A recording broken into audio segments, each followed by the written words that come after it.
In this video you will be learning how to create a group automatically, add, remove members of a group, and import groups. Auto grouping is more straightforward than manual, but doesn't have as much customization. Under General, we can see the naming scheme for the groups. The @ symbol is used for creating groups named after alphabets, while the # symbol is used to make groups named after numbers. Below this is the Auto Create based on option. This lets you auto-create groups based on the number of groups, or the number of group members. The next option is Group Member Count, which lets you set the number of groups or members. Group Messaging is our last option and exactly what was stated previously in the manual creation of groups. The Group Members section allows you to change the roles you want selected for the group, which groups you want to select. It is set to none by default, and how you want the allocating of members to be done. Grouping is set to no grouping by default.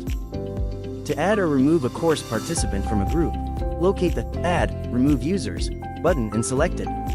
Do note that this option will only be available if there is at least one group created.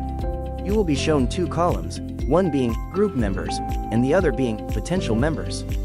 To move the information between these columns, select it and click the Add or Remove button. You can also use the search boxes at the bottom of each column to search for a particular group or participant. When it comes to importing groups, you will need to create a CSV document to create the groups. An example document will be shown to provide context. To create this document, give the table heading, group name, and list the groups you would like to create under it. After you have created the document, go to the Groups page, click the Import Groups button and select the file you want to import.